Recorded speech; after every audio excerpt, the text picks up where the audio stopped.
দুনিয়ার লোভ সব ধ্বংসের কারণ। হযরত আলী বলেন, আর দুনিয়া জিফা ওয়া তুল্লাবুহা কিলাব। দুনিয়াটা একটা মৃত্যু জন্তু, এর পেছনে যারা দৌড়ায় এরা কুত্তা। এরা কি? দুনিয়ার পেছনে যারা দৌড়ায় এরা কুত্তা। দুনিয়া দুনিয়া দুনিয়া যারা করে এরা দুইটা জিনিস চায়। কয় জিনিস চায়? জবাব দেন, কয় জিনিস চায়? একটা চায় ওরা শান্তি, আর একটা চায় সম্মান। এই দুনিয়াদারেরা দুইটা চায়, শান্তি আর কি? আল্লাহর জাতের কসম, দুনিয়াওয়ালারা সম্মানেও নাই, শান্তিতেও নাই। একটা দুনিয়াদারকে দেখাইতে পারবেন না সম্মানে আছে। ওই সম্মানের গুল্লি মারি, যেই সম্মানে প্রথমে ফুলের মালা, ফাইনালে জুতার মালা। এই সম্মানের কোনো ভ্যালু আছে? 10 তলা বিল্ডিং করেছো, এখন বিল্ডিং রেখে জঙ্গলে কেন ঘুমায়? আছে না নাই? সুইস ব্যাংকে টাকা রেখেছো, ওই টাকার মাস্তানি করে লাভ কি যদি চেক বই না থাকে? ওই টাকা যদি ভোগ করতে না পারো, এর থেকে রিক্সা চালায় খাওয়া ভালো। কথা বলেন না কেন? কোটি টাকার মালিক দেখো, অভাব হয় না দূর, গরিব ঘুমায় আরাম করে মনটা বাহাদুর। ফেরাউনের লাশটা দেখো মিশর জাদু ঘরে, খায় না মাটি পোকা মাছি সবাই ঘৃণা করে। হৃদয় থাকিবে যার নম্রতা সাদা, রহমত শিবে সেথা প্রভুর ওয়াদা। বড়র বড়াই থাকলে দিলে রহমত আসবে না, নিজেকে নিজে ছোট মনে করিও সদা। উঁচু জমিন থেকে পানি নিচু জমিনে যায়, তেমনি খোদার রহমত আসে নম্রতার হৃদয়। ভোগ বিলাসের বাড়ি গাড়ি পরে রবে সব, থাকতে সময় স্মরণ করো আল্লাহ আমার রব। আমাদের রবকে ইন্নাল্লাযীনা ক্বালু রাব্বুনাল্লাহ, ইন্নাল্লাযীনা ক্বালু রাব্বুনাল্লাহু সুম্মা ইসতাকামু ফালা খাউফুন আলাইহিম ওয়ালা হুম ইয়াহজানুন।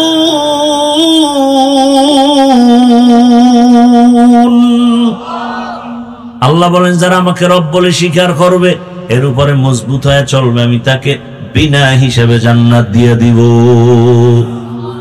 ভাইরা আমার, দুনিয়ার সম্মান কিছু না, আল্লাহ যেটা তাই এটা স্থায়ী। টাকা দিয়ে যেটা কিনে ওটার কোনো দাম? এটা কি এই সম্মানের কোনো ভ্যালু আছে? অথচ আল্লাহ যারে সম্মান দিয়েছেন, দেখেন তো আপনাদের পেরেশানি। এক সময় জমজমাট ব্যবসা, এখন আবার হাঁটুর নিচে মাথা, কান্নাকাটির ব্যবস্থা, শান্তি নাই, ব্যবসা নাই, চাকরি নাই। আর যাদের কাছে রসুলের মোহাব্বত আর সুন্নত আছে, এদের কোনো পেরেশানি নাই। আমরা যে চেয়ারে বসছি, এই চেয়ারের কোনো মেয়াদ নাই। আছে? চেয়ারম্যানের চেয়ারের মেয়াদ শেষ, মেম্বারের চেয়ারের মেয়াদ শেষ, এমপির মেয়াদ শেষ। কোরআনওয়ালার চেয়ারের কোনো মেয়াদ আছে? নাই। এরা এত সম্মানী আছে, এরা দুনিয়ায় বাদশা, আখিরাতেও বাদশা।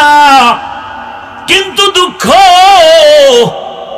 এই জাতি ভালো করে চিনল না এই ওলামায়ে কেরাম তারা কারা, তারা কেমন। যদি চিনতো, আলেমের বিরুদ্ধে কথা বলতো না। ওলামায়ে কেরামে জাতির নিঃস্বার্থ বন্ধু। কারণ এই জাতিকে ওলামায়ে কেরাম যা দিয়েছে, খোদার কসম কেউ দেয় নাই। সব স্বার্থপর। 5 টাকা দিলে 10 টাকা নিয়ে নিছে, খবর নাই। কিন্তু ওলামায়ে কেরাম জীবন যৌবন সব এই মানুষের পেছনে ব্যয় করে। শুধু আমি একা তাবলীগওয়ালাদের মেহনত, পীর মাশায়েখের মেহনত, নিজের সন্তান, ঘর, পরিবার, ব্যবসার খবর নাই। উম্মত নিয়ে ফিকির, এই উম্মতের কি হালাত। যেমন প্রমাণ আপনাদের দেই, লেখা রাখবেন, ভুলে যাবেন না ইতিহাস। মহামারী করোনা, ভুলে গেছেন? সেই সময় গোটা দুনিয়ার বাহাদুরের মাথা হাঁটুর তলে চলে গেল। করোনায় ধরছে বাবারে, কুলাঙ্গার দুই শিক্ষিত সন্তান মাস্ক লাগায় বসে আছে, কাছে যায় না, মরার ভয়। এক পর্যায়ে বাবায় মরে গেল। ওই শিক্ষিত দুই কুলাঙ্গার এলাকার গরিবের টাকা দিয়ে কয় বাবার লাশটা টেনে টেনে রাস্তায় ফেলে দে। জানালা লক করে দিল, একবারও তাকায় দেখলো না বাবার লাশ কুকুর খেলো নাকি জানাজা হলো। ইতিহাস ভুলে যাবা না রে আমার কলিজার যুবক বাবারা। ওই সময় আমার দেশের মধ্যে স্কুল বন্ধ, কলেজ বন্ধ, চাকরি বন্ধ, ফ্যাক্টরি বন্ধ, সব বন্ধ ছিল, কিন্তু কোরআনের একটা মাদ্রাসাও বন্ধ হয় নাই। ওই লাশগুলো কেউ ধরে না, শত শত করোনার লাশ। কিছু সংখ্যক আমার দেশের পুলিশ বাবারা আর সিংহবাগ আমাদের ওলামায়ে কেরাম টুপিওয়ালারা এই লাশগুলো নিজেদের কাঁধে নিয়ে গোসল করালেন, কাফন দাফন করায় জানাজা দিয়ে কবরে রাখলেন। একজন হুজুরেও করোনায় মরে না। এরপরও হুজুর খারাপ কি? একদল নিমক হারাম আছে, অজাত। হুজুরদের বদনাম শুনলেও খুশি, করতে পারলেও খুব আরাম লাগে। আচ্ছা, আমাকে আর একটা উদাহরণ দেই, বলেন তো, সরকারি চাকরি যারা করেন কয় ঘন্টা ডিউটি? কয় ঘন্টা? 8 ঘন্টা ডিউটি। বেতন নিম্নে হিসাব করে দেখেন তো, 20,000-এর মতো নিম্নে বেতন, 20,000। টেবিলের নিচে আর মুক্তার দানার তো অভাব নাই কি? ওটা ধরতে পারলেই আঙ্গুল ফুলে কলা গাছ। দুনিয়ার কোন রাষ্ট্র যদি না থাকে, আমগো সোনার বাংলায় টেবিলের তলে বহু মুক্তা পাওয়া যায় না। রাতারাতি কলা গাছ হয় কেমনে? ভাইরা আমার, 8 ঘন্টা ডিউটি, বেতন 20,000, টেবিলের নিচে আরো কত হারাম শুকর, অভাব নাই। এবার আমাকে একটু বলেন, আপনাদের এই অত্র অঞ্চলের মসজিদগুলোতে ইমাম সাহেব আসেনি? তাদের ডিউটি কত ঘন্টা বলেন? বেতন দেন কত? একটু বিবেকের প্রশ্ন করেন তো, এর থেকে জুলুম দুনিয়া তার কি হতে পারে? 24 ঘন্টা ডিউটি করে এক ইমাম, বেতন দেন 5-7 হাজার, তাও আবার বাকি। তাও কি আবার ইমাম সাহেবের রাখি রিমান্ডে? জোহরের নামাজে নাই, আসরের সময় রিক্সার ড্রাইভার কয়, হুজুর গেছিলেন কই? হুজুর কয়, তোমার এত পাওয়ার কেন? কে তুমি? কয়, রিক্সা চালাই। বলে, এত পাওয়ার কেন? বলে, মাসে 5 টাকা বেতন দেই। এরকম বেয়াদব আছে না নাই? সভাপতি 100 টাকা দেয়, সেক্রেটারি সাহেব সভাপতির থেকেও ধনী, সে দেয় মাত্র 50। কেন তুমি বেশি দিতে পারো না? কয়, সভাপতির থেকে বেশি দিলে বেয়াদবি হবে। এত কিছু করার পরও কোন ইমাম কি কমিটির সাথে, মুসল্লির সাথে রাগ করে? জুমায় বলছেনি, আজকের জুমায় বলছেনি, এই বেতন 30,000 না করলে আসর থেকে সূরাগুলো উল্টা পড়া হবে? বলছে? বরং মোনাজাত দিয়েই দোয়া করে, হে আল্লাহ, এলাকায় শান্তি দাও, ব্যবসায় বরকত দাও, কবরওয়ালাদের মাফ করো, অসুস্থ রোগীরে সুস্থ বানাও। এরপরও যারা বলবা হুজুর ভালো না, আমি বলবো তোমার 14 পুরুষের রক্ত ভালো না। এলমেরা এজাজ করদান বেহিসাব, খলকেরা দান জবাবে বাসওয়াব, হক না দারদ দোস্তে খলকা জারেরা, মিস্তে ই খাসলাত কে দিনদারেরা। দুনিয়ার সবাই দয়া করে, কিন্তু পেছনে স্বার্থ। আল্লাহ আমাদের দয়া করেন, কোনো স্বার্থ নাই। দুনিয়াওয়ালারা আমাদের কিছু দেয়, দেওয়ার পরে খোটা দেয়। আল্লাহ আমাদের কিছু না অনেক দেন, কোনো খোটাও দেন না। দুনিয়ার দেনেওয়ালারা দরজা মাঝে মাঝে খুলেন, আবার বন্ধ করেন। আর আমার মালিক 1 সেকেন্ডের জন্য বান্দাকে দেওয়ার দরজা বন্ধ রাখেন না। আল্লাহ আগেও ছিলেন, এখনো আছেন, সামনেও আছেন। হুয়াল হাইয়ুল কাইয়ুম। আল্লাহ চিরঞ্জীব, চিরস্থায়ী, লয় নাই, ক্ষয় নাই।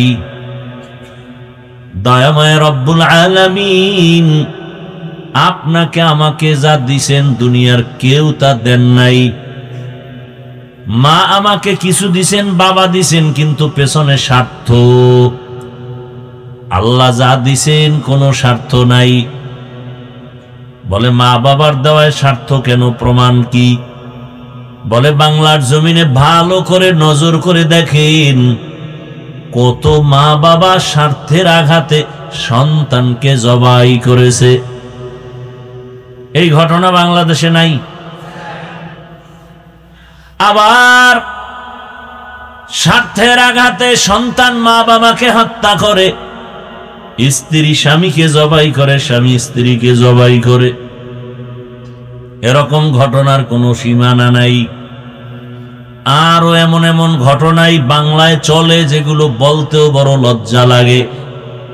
বুঝাবার জন্য বলি, বাবা তার আপন মেয়েটাকে হোটেলের মধ্যে রেখে বলে আজকের রাতের জন্য তুমি আমার মেয়ে না, স্ত্রীর সমান হয়ে থাকবা। নাউজুবিল্লাহ আসে না? এ ঘটনা কি ইন্ডিয়ার না বাংলার? সোনার বাংলার তাজা খবর। কেমন স্বার্থপর আমরা! কিন্তু আল্লাহ আমাকে আপনাকে যা দিছেন পেছনে কোনো স্বার্থ নাই। আছে? আল্লাহ যদি স্বার্থপর হইতেন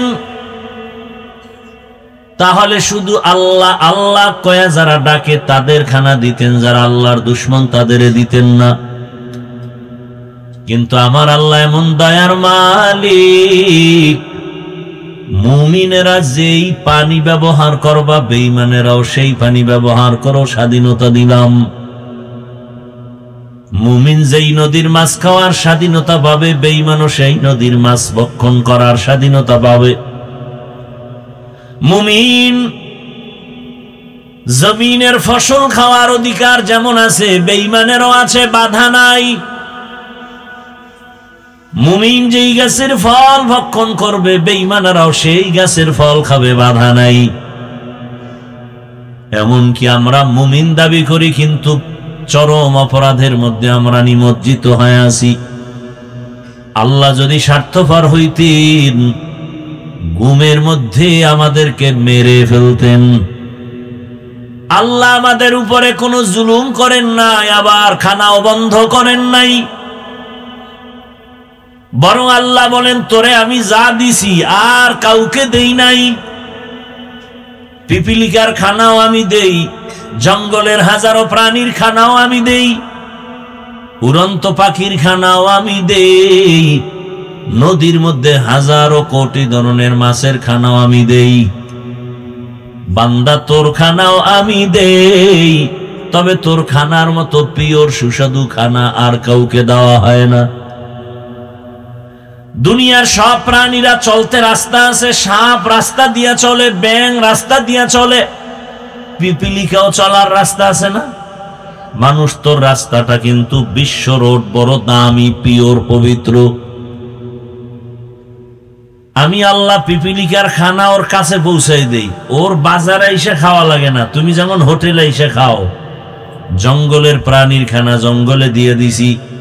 আমি আল্লাহ এর নিয়ম করি না যে সকাল 8টায় আইসা রাঙ্গুনিয়া বাজারে গিয়া তোমরা জঙ্গলের প্রাণীরা নাস্তা খাইয়া আসবা, এরকম কোন আইন আছে?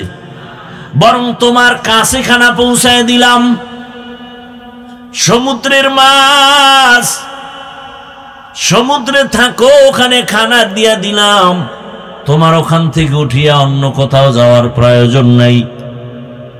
এবার আমাকে বলেন, পিপিলিকার খানা যে আল্লাহ দিতেছেন, জঙ্গলের প্রাণীর খানা, নদীর মাছের খানা আল্লাহ দেন, ওরা দামি না আমরা দামি? কি? তাহলে আমাকে খানা তো আমাকে ঘরে দিয়ে যাওয়ার কথা। আমরা কেন এত মামলা হামলা দৌড়াদৌড়ি করি? আল্লাহ দিছেন তো, বনি ইসরায়েলদেরকে তো আসমান থেকে দিয়েছেন মান্না সালোয়া। রহমতের নবী বলেন, ওই বনি ইসরায়েলরা যদি একটু চালাকি আর বেয়াদবি না করত, আমার উম্মতেরাও এখনো ডাইরেক্ট আসমানের খানা পাইতো। আমরা আল্লাহর হুকুম মানি না, এ কারণে খানা আমগো হাতে আসে না। গরতাওয়াকুল মিকুনিহার সবহ শাম মিরাসানাদ রিজকে তু আজলা মাকাম জুজবা হাকাচি জে মখা আজ ইনসোজা ফজলে উআ মস্তে দর জুমলা জাহা। ভাইরা আমার, তো আল্লাহর মতো দয়াময় কেউ নাই। আমার আল্লাহ কেমন দয়াময়, যার কোনো তুলনা নাই। দুনিয়াতে আপনি আমি আসার আগেই আল্লাহ যা প্রয়োজন সব চাওয়ার আগে দিয়ে দিলেন। বিশাল বড় সূর্য সব আপনার আমার জন্য, আল্লাহর জন্য। চাঁদ আপনার আমার গোলামির জন্য, আমাদের পানির দরকার আগেই ব্যবস্থা করলেন ফ্রি। ও বান্দা, তোর বাতাসের প্রয়োজন আগে আমি বাতাস সৃষ্টি করে ফ্রি দিয়ে দিলাম। তোমার আরামের জন্য অন্ধকার দরকার, আমি রাতের অন্ধকার ঘুমের জন্য দিয়ে দিলাম। ঘুমাইতে তোর বালিশ লাগবে, বালিশটা কেমনে বানাবি? আমি আল্লাহ সে তুলাও গাছের মধ্যে দিয়ে দিলাম। কে দিছেন? না সরকার? আল্লাহ দিয়ে দিলেন। ও বান্দা, তুই যখন মায়ের গর্ভে আসছো, মাও জানে বাচ্চা গর্ভে, বাবাও জানে, কিন্তু একদিনও মা বাবা পেরেশানি নেয় না যে বাচ্চা দুনিয়াতে আসিয়া খাবে কি। একটা মা বাবার কোনো চিন্তা নাই। আমি কেমন দয়ার রব, তুই দুনিয়াতে আসার আগে আগে তোর মায়ের বুকে খানার আয়োজন করেছি। দুনিয়ার মানুষ ফ্লাক্স বানায়, গরম পানি রাখে, গরম চা রাখে, গরম দুধ রাখে, বলে কতক্ষণ গরম থাকবে, বলে 24 ঘন্টার বেশি কোম্পানি গ্যারান্টি দেয় না, তাও থাকে না। আর আমি আল্লাহ কেমন কুদরতের ফ্লাক্স বানাইছি। বাচ্চা বড় হয়েছে, সুজি খায়। মা সুজি পাকাইতে গিয়া চিনি লাগে, লবণ লাগে, দুধ লাগে, পানি লাগে, আগুন লাগে, পাত্র লাগে, এরপরে সুজি পাকায়। পাকায় আবার ফ্যানের বাতাসে ঠান্ডা করে। 2-3 মিনিট বাচ্চাকে দিয়া আবার ঢেকে রাখে। 2-4 ঘন্টা হয়ে গেলে সুজি ফালায় দেয়। কেউ মা সুজি ফালায় দিলা কেন? বলে এই সুজি বাচ্চার পেটে গেলে পেট নষ্ট হবে। আল্লাহ বলে তাকায় দেখ আমি কেমন কুদরতের মালিক। আমি আল্লাহ তোর জন্য দুনিয়াতে আসার সাথে সাথে কি খাবি ওই খানার আয়োজন করলাম। এমন সুন্দর দুধ যেখানে কোনো চিনির দরকার নাই, লবণ লাগবে না, গরম করা লাগবে না, ফ্যানের বাতাস দিয়া ঠান্ডা করা লাগবে না, পানিও লাগবে না। আমি আল্লাহ এমন তোর খানার ব্যবস্থা করেছি 8 ঘন্টার 12 ঘন্টা না, 2 বছর পর্যন্ত মায়ের দুধ পান করবি, 1 সেকেন্ডের জন্য নষ্ট হবে না। কাদের কুদরত দারি বর কামাল আন্তা রব্বি আন্তা হাসবি যুল জালাল তুহি কাদের জলিলুল্লাহ জাহাদার বহর হালে তুহি মেরা নিগাহদার। আল্লাহ তাআলা বলেন দেখ বান্দা আমি তোরে কত আদর করে বানাইছি। ওয়া খুলিকাল ইনসানু যায়ীফা, তোর মতো দুর্বল করে কোনো প্রাণী বানাই নাই। তুই হাঁটতে পারো না। একটা ছাগলের বাচ্চা যখন দুনিয়াতে আসে, আশেপাশে কোনো সহযোগী আছে? নাই। বাচ্চা ছাগলের বাচ্চা দুনিয়াতে আসিয়া দাঁড়ায় যায় নিজের পায়ে, কাউকে দেখাইয়াও দেওয়া লাগে না বাচ্চাকে যে তোর মায়ের দুধ কোথায়। ওই ছাগলের বাচ্চাটা নিজে নিজে খুঁজা মায়ের দুধ বের করে এরপরে মুখে নেয়। হঠাৎ দেখে মায়ের ওলানটা শক্ত, দুধ আসে না। এখন কি করবে? ঔষধ খাওয়াবে। মাকে বলে না, ওই বাচ্চাটার কপালের অংশটা খুব শক্ত, ওই শক্ত অংশ দিয়া মায়ের ওলানে জোরে জোরে কয়েকটা আঘাত দিছে, মায়ের ওলানটা নরম হয়ে গেছে। ছাগলের বাচ্চাটা জিহ্বা লাগানো মাত্র দুধ অনায়াসে পেটের মধ্যে চলে আসছে। আমরা মানুষ কত দুর্বল। আম্মা জানের কণ্ঠ ভেতরের ঘর থেকে সামনের দরজায় যায় না, কিন্তু আমি যখন দুনিয়াতে আসব ওই প্রসব বেদনায় মায়ের কণ্ঠের কান্নার আওয়াজ পাশের বাড়িওয়ালারা শুনে ঘুমাইতে পারে না। আমার আম্মা জান একা না, পাশে আমার দাদি নানি সহযোগিতার জন্য বসে আছে আর বুঝায় কাঁদিও না। আম্মা জানের কান্নার আওয়াজ, আশেপাশের মানুষ সব সজাগ, এতটা অসহায়। মা শুধু কাঁদতেছে, চোখের পানি ঝরতেছে। এক পর্যায়ে আমার দাদি নানিকে সরায় বলে, সরো, আমার স্বামীকে 1 মিনিট আমার পাশে আসতে দাও। আব্বা জানের আইসা আসাইয়া আনাইয়া হাতটা ধইরা, কেউ নাই, আম্মা জান মা বাবার হাতটা ধইরা চোখের পানি ছেড়ে কাঁদে আর বলে, ও আমার স্বামী, মা বাবার আদরের ঘর সারিয়া আমি তোমার ঘরে আসছি। এত বছর সংসার করছি, মনের মতো খেদমত করতে পারি নাই। ও স্বামী, আমারে মাফ করে দাও, আমি বাঁচবো না, তুমি আমার উপরে দাবি রাখবা না।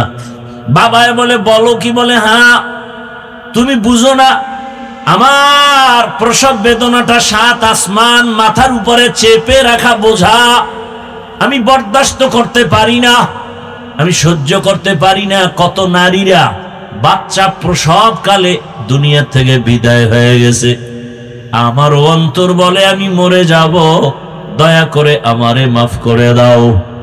আব্বা জান ওখান থেকে আমার মাকে সান্ত্বনা দিয়া ওযু বানাইয়া সেজদায় গিয়া কাঁদে, হে মালিক, আমার বাচ্চাটারেও তুমি হেফাজত করো, আমার স্ত্রীকেও হেফাজত করো।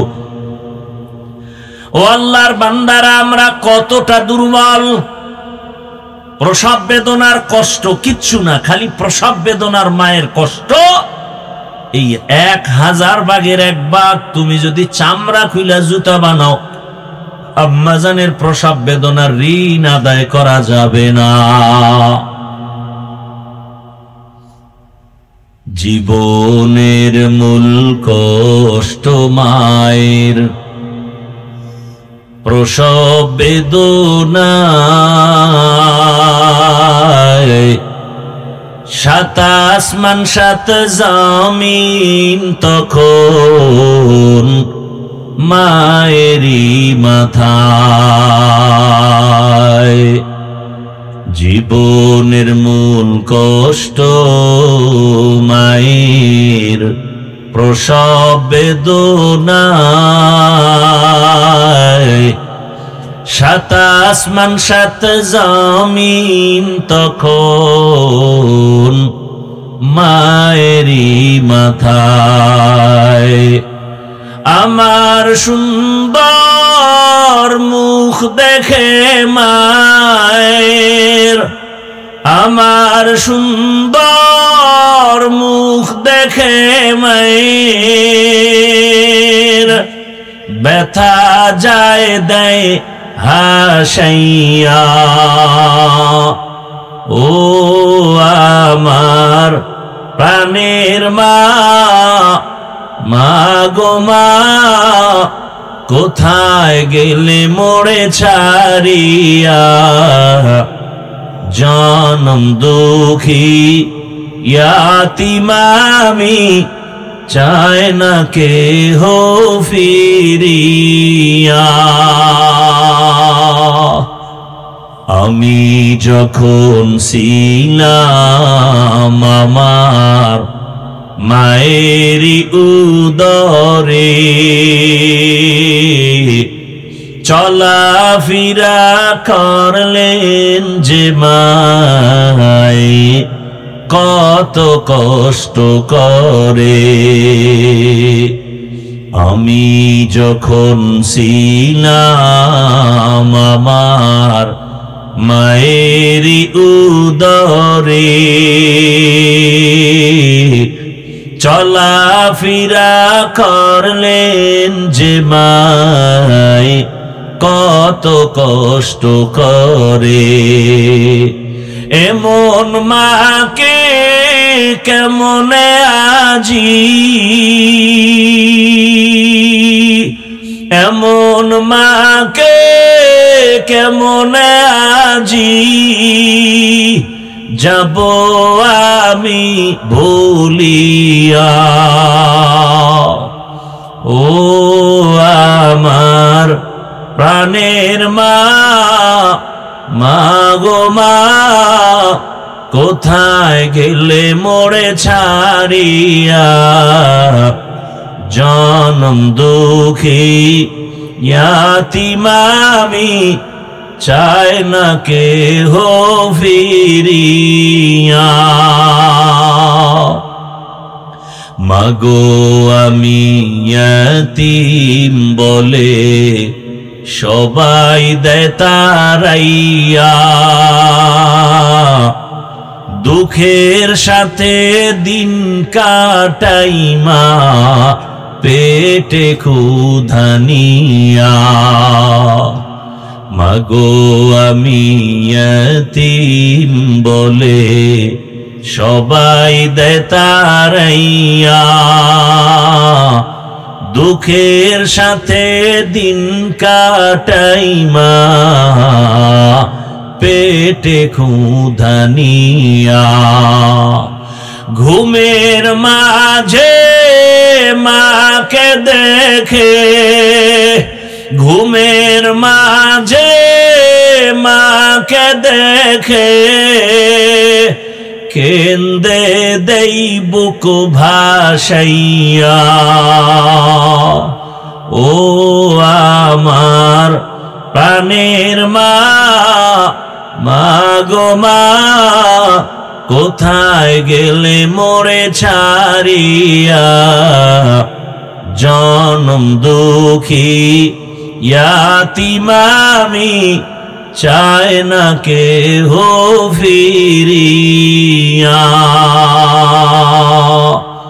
খেদমতে মা দরপে দর কুন সুবহ শাম, তাকে বাসি দর্দ আলম নেক নাম। আল্লাহ তাআলা বলেন, বান্দা আমি আল্লাহর পরেই তো মা বাবার ইবাদত আর খেদমতের জন্য আমি অর্ডার করেছি। ওই মা বাবার খেদমত করো, কারণ ওই মা বাবার অবদান তুমি কোনোদিন অস্বীকার করতে পারবা না রে বাবা। মা বাবার চোখের পানি আর দোয়া আজ তোমার এত সম্মান। মা বাবার চোখের পানি আর দোয়ার ফসল তুমি সন্তান, টাকার মালিক, বাড়ির গাড়ির মালিক হয়েছো, সম্মানের মালিক। ওই মা বাবার সাথে বেয়াদবি করা যাবে না। রহমতের নবী বলেন, মা বাবা খুশি তো আমার আল্লাহ তার উপরে খুশি।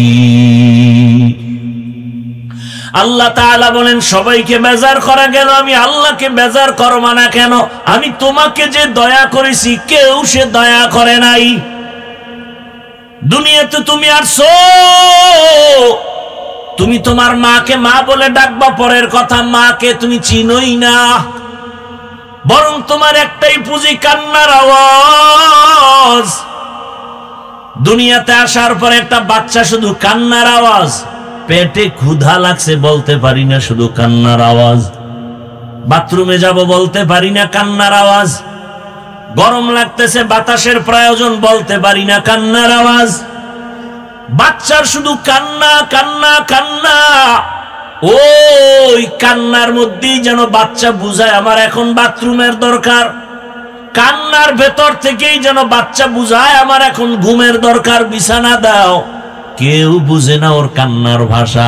আমার আল্লাহ মায়ের মধ্যে একটা রাডার লাগায় দিছেন, চুম্বকের মতো। বাচ্চার কান্না দিয়া কখন কি চায় বাবাও বুঝে না, শুধু মায়ে বুঝে। বাচ্চাটারে খানা খাওয়াই দিছে, সুজি খাওয়াই দিছে, এখনো কাঁদতেছে। 5 মিনিট পরে বাবা কয়, বাচ্চা কাঁদে কেন, খানা দাও। মা বলে, 5 মিনিট আগে খানা দিলাম, আবার কিসের খানা? কথা কাঁদে কেন? মা বলে, বাচ্চা ঘুমের আগে কাঁদে, সেই কান্না চলতেছে।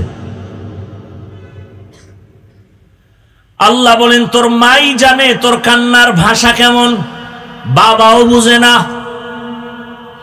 আমি আল্লাহ তোর কান্নার পুঁজি দিয়া মায়ের থেকে সব দাবি আদায় করে দিলাম। বলতে পারো না মা খানা দাও, কান্নার আওয়াজ দিয়ে সব আশা পূরণ করেছো,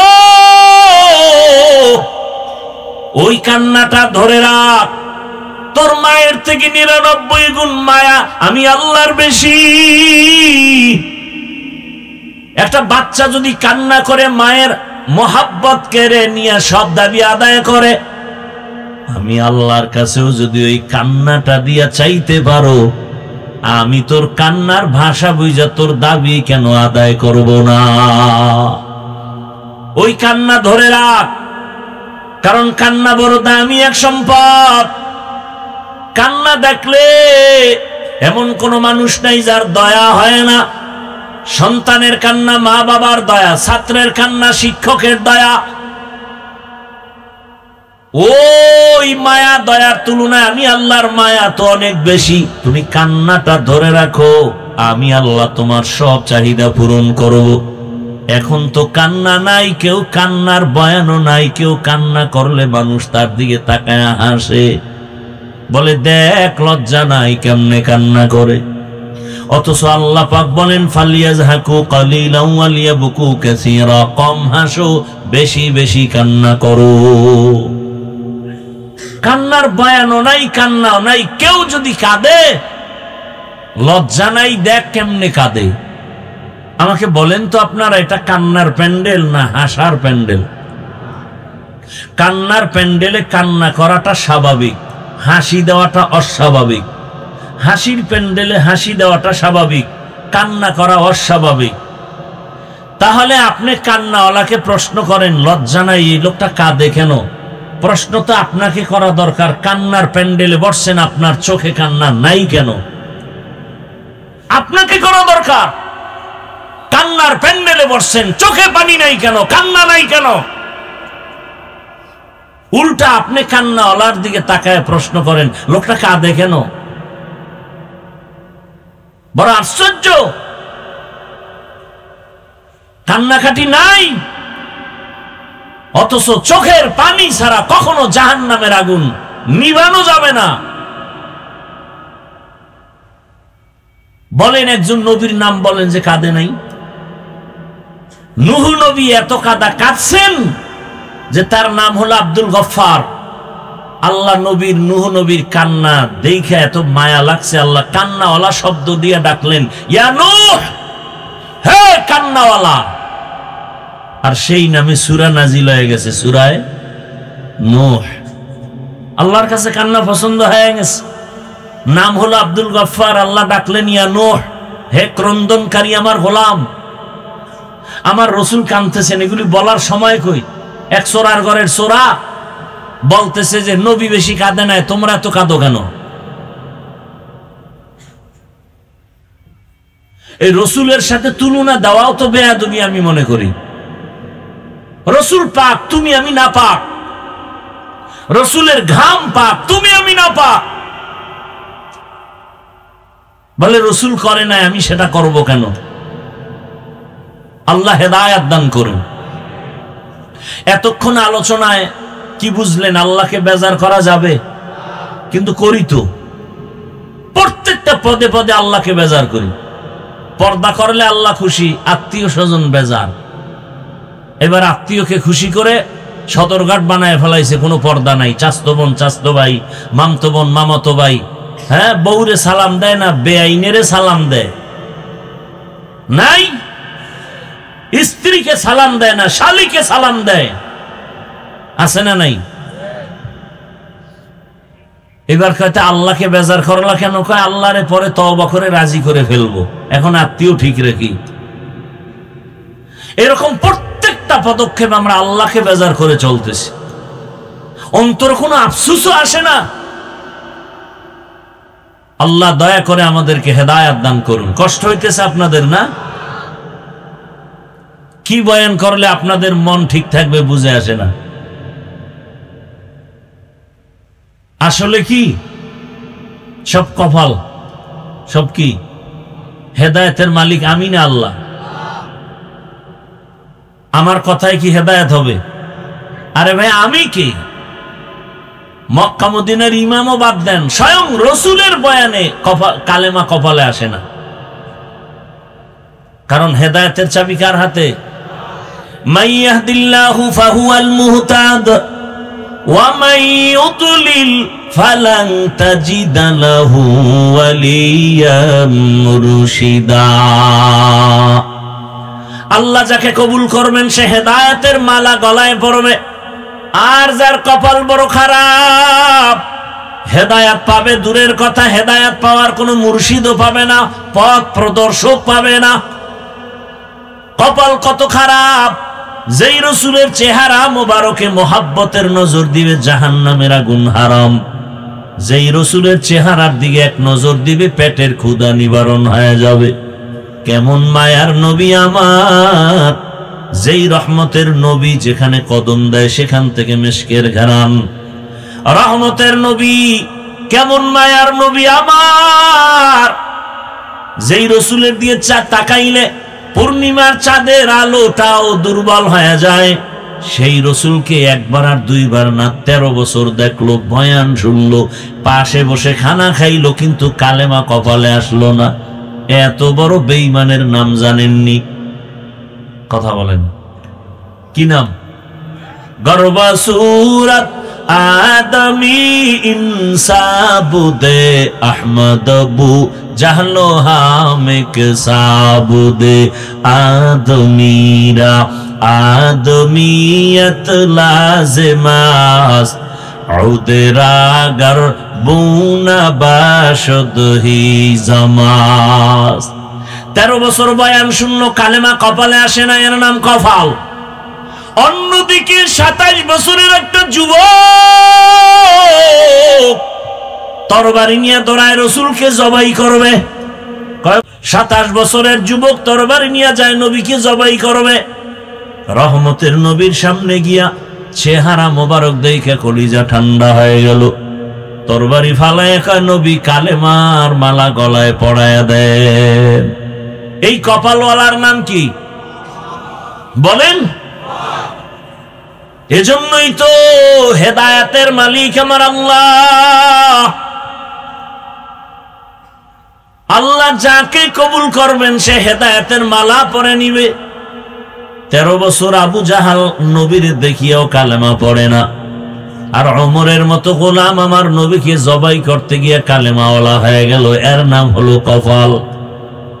যতই চিল্লাই না কেন, এই সমস্ত প্যান্ডেলে সবাই আসতে পারে না, বসতে পারে না। কপালওয়ালারাই আসতে পারে আর বসতে পারে। এখানে আসতেও কপাল লাগে, বসতেও কপাল লাগে, মোনাজাত দিয়া কান্নাকাটি কইরা যাইতেও কপাল লাগে। কত মানুষ বাড়ির থেকে আসছে, বলে আসছে ওয়াজ মাহফিলে যায়, কিন্তু কপাল খারাপ, বেহেশতের প্যান্ডেলে ঢুকতে পারে নাই। এরা কোথায় আছে খুঁজে দেখেন, এরা দোকানপাটে ঘুরে আর আড্ডা দেয়। নাই এরকম কেউ? কপাল। আর একদল কপালওয়ালা প্যান্ডেলে বসছে, কিন্তু মোবাইলটা সামনে নিয়ে কলবের দরজা বন্ধ করে রাখছে। এরকম কপালওয়ালা নাই? বলার দায়িত্ব আমার, মানবেন কিনা সেটা আপনার দায়িত্ব। আপনি মানবেন না, আমি বলবো না, এটা হতে পারে না। আর আমরা ওলামায়ে কেরাম না বললে বলবে কে? আমরাই তো বলা বন্ধ করে দিছি, কে বলবে? যুবকের হাতে 2টা মরণাস্ত্র, রক্তের থেকে দামি মনে করে রাখে। দোনোটাই মরণাস্ত্র। একটা হলো দৃশ্যমান মরণাস্ত্র, আর একটা হলো অদৃশ্যমান মরণাস্ত্র। দৃশ্যমান যুবকের মরণাস্ত্রের নাম বাইক। কি কয় আপনাদের এলাকায়? বাইক। অদৃশ্য মরণাস্ত্র কি? হ্যাঁ, দোনোটা লয়ে ঘুরতেছে, চায় বেশি দিন বাঁচতে, কিন্তু মরণের বাইক লয়ে ঘুরে তাড়াতাড়ি মরা। চায় অনেক সুস্থ থাকতে, অসুস্থতার মেডিসিন হাতে লয়ে ঘুরতেছে মোবাইল। মোবাইল মানুষকে যত দ্রুত গতিতে অসুস্থ বানায়, পৃথিবীর অন্য কিছু নাই যে মানুষকে দ্রুত অসুস্থ বানায় দিবে। কিডনি দুর্বল, হার্ট দুর্বল, চোখের পাওয়ার দুর্বল। আর সব থেকে বড় ঔষধ সুস্থ থাকার রাতের ঘুম। এটারে জবাই করছে এই গজবের মোবাইল দিয়ে। কি তাও যদি মোবাইলে তেলাওয়াত শুনতে হইতো তো আকাম করে সারা রাত মোবাইলে, চোখের গুনাহ, হাতের গুনাহ, জবানের গুনাহ, অন্তরের গুনাহ, জেনা চলে ঘরে ঘরে ঘরে ঘরে মোবাইলের দ্বারা। উচিত ছিল ঘুমের মধ্যে চেহারাটা বানর হয়ে যাবে, শুকর হয়ে যাবে, শুধু রহমতের নবীর উম্মত হওয়ার কারণে আল্লাহ করেন না। আল্লাহ হেদায়েত দান করুন। কিছুক্ষণ থাকবেন না কপাল শেষ? আল্লাহ সবাইকে কবুল করেন। এতগুলো মানুষ নিয়ে মা বাবার জন্য দোয়া করার সুযোগ পাইছেন, তা আজকে পাইয়াও কাজে লাগাবেন না। কপালটা এত খারাপ কেন আপনার বলেন তো? এমন কপাল নিয়ে দুনিয়াতে আসলেন কেন? আল্লাহ রসুল বলেন, খায়রুন নাস মান ইয়ানফাউন নাস, ভালো মানুষ তো ওই ব্যক্তি যার দ্বারা শুধু অন্যের উপকার হয়। কি উপকার করলেন মা বাবার? আল্লাহ সবাইকে হেদায়েতের দৌলত দান করেন। আল্লাহ তাআলা আমাদেরকে দুনিয়াতে পাঠাবার কারণ বর্ণনা করে বলেন, ওয়ামা আরসালনাকা ইল্লা রাহমা ওয়ামা খালাকতুল জিন্না ওয়াল ইনসা ইল্লা লিয়াবুদুন।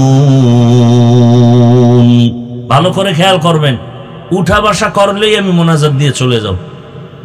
কারণ আপনি যদি বয়ান নিতে না চান, আমার তো কোনো ঠেকা নাই যে আপনার জোর করে খাওয়াইতে হইব। কষ্ট করে আসছি, কষ্ট করে চলে যাব। আপনি শুনতে না চাইলে আমার এখানে আসার কোনো যৌক্তিকতা, দাওয়াত না দিলে আমি আসতাম? সময় আছে আমার।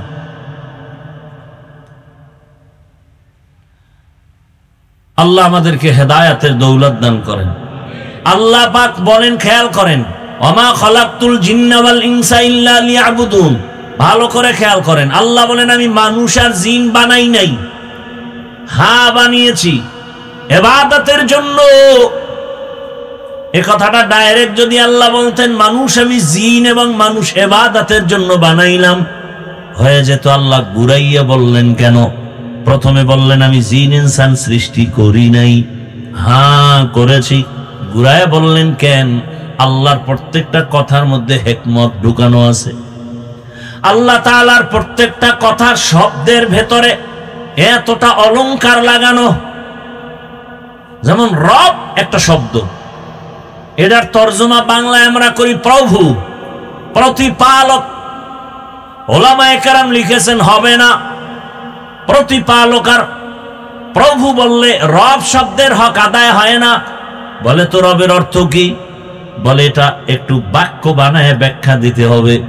বলে কেমনকার রব হলেন? তিনি সমস্ত মাখলুকতের প্রয়োজনের অগ্রিম আয়োজন করেন যিনি, সব প্রাণীর অগ্রিম আয়োজন যিনি করেন তিনি আমার রব।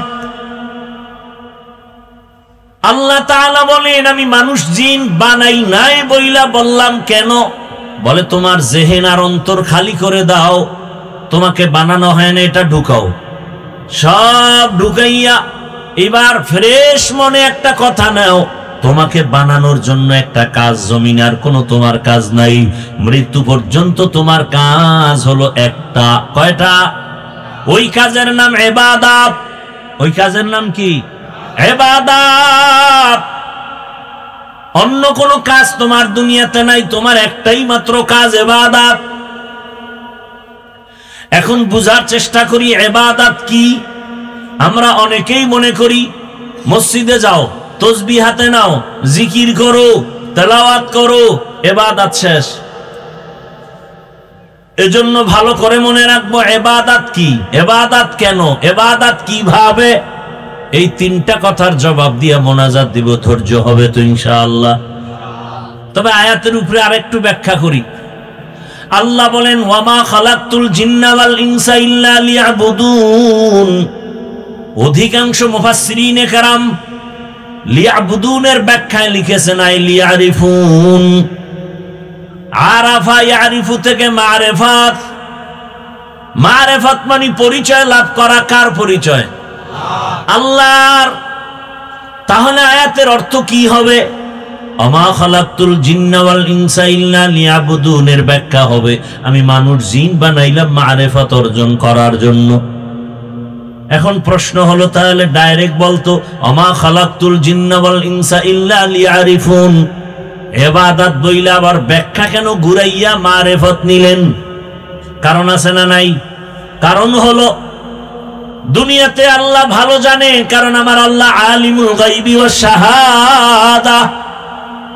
আল্লাহ জানেন এই জমিনে অনেক মারিফতের সম্রাট দাঁড়াবে, যারা এলেম আমল কোন বান্দার মধ্যে নাই, দাবি করবে আমি মারিফতের সম্রাট। আল্লাহ বুঝায় দিলেন ইবাদত বলিয়া মারিফত নেওয়ার কারণ হলো মারিফতের অর্জন করার জন্য ইবাদত ছাড়া কোনোদিন মারিফত অর্জন হবে না। শরীয়ত রা মুকদ্দম দার আকনু মারিফত আজ শরীয়ত নিসতে বেরু তরিকত হো শরীয়ত হো তমামি হकीकत में মুহাম্মদ কি গোলামি। আমাদের সমাজে মারিফত নিয়ে কিন্তু ধুম কিলাকিলি। তিন দলে বিভক্ত, তিন দল। এক দল বলে শরীয়তের দরকার নাই, মারিফত আসল, এরা ভণ্ড, বলে না কি? আর এক দল বলে মারিফত বলতে কিচ্ছু নাই, তারাও ভণ্ড।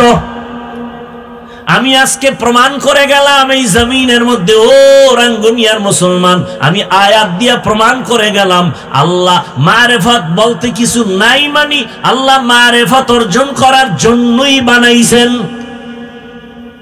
ওয়ামা খালাকতুল জিন্না ওয়াল ইনসা ইল্লা লিয়াবুদুন। ইবাদতের অর্থ হলো মারিফত অর্জন করো, আর মারিফত ইবাদত ছাড়া হবে না।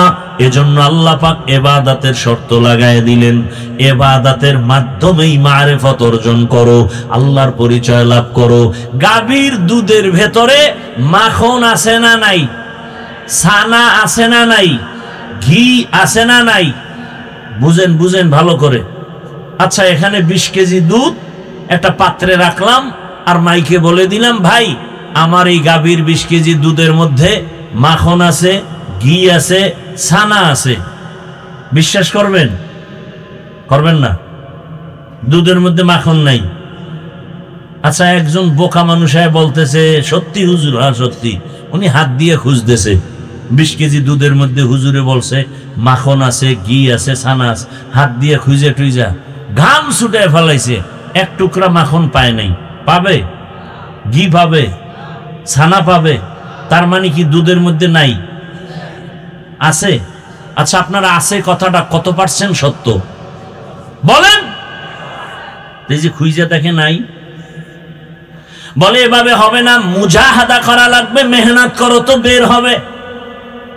দুধের মধ্যে মেহনত চালাও। বলে কেমনে মেহনত চালাবা?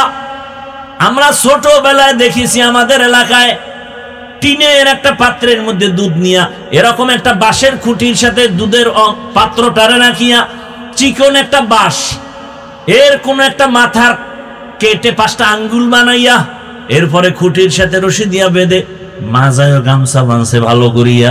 এবার 2 হাত দিয়া ওই চরখাটারে টানে, বাঁশটা ঘুরে, 5টা আঙ্গুল ঘুরে, নিজেরও ঘাম ঝরে, দুধেরও ফেনা বের হয়। অনেকক্ষণ মেহনত করতে করতে করতে করতে দেখে মাখনটা ভেসে উঠেছে। দুধের মধ্যে অবশ্যই মাখন আছে, কোনো সন্দেহ নাই, দেখা যায় না। কয় মেহনত করে বের করো। শরীয়তের মধ্যে মারিফত আছে, কয় দেখা যায় না, বলে মেহনত করো। والذين جاهدوا فينا لنهدينهم سبلنا وإن الله لمع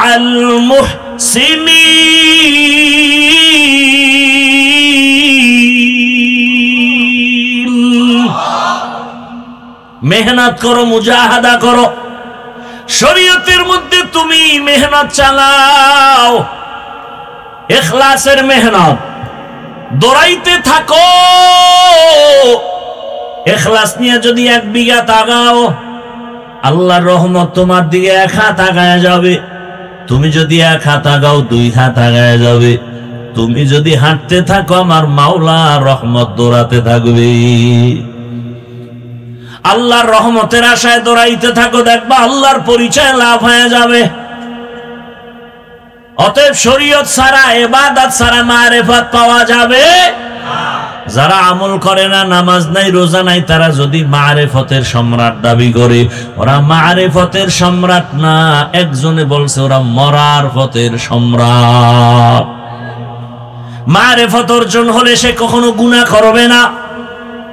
আল্লাহর রহমতের আশা, আল্লাহকে দেখতে চাও, আল্লাহর ঘ্রাণ তুমি পেতে চাও, আল্লাহর মোহাব্বতের ঘ্রাণ তোমার মধ্যে আসবে, তুমি মেহনত চালাও ইখলাসের উপরে, এক সময় দেখবা তোমার নাকের মধ্যে আমার মালিকের কুদরতের ঘ্রাণ।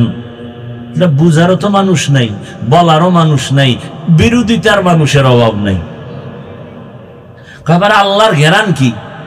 আল্লাহর আবার ঘ্রাণ কি? তেরা আয়না আলো মে রঙ্গ বুহে, যেধার দেখতা হো ওধার তু হি তু হে।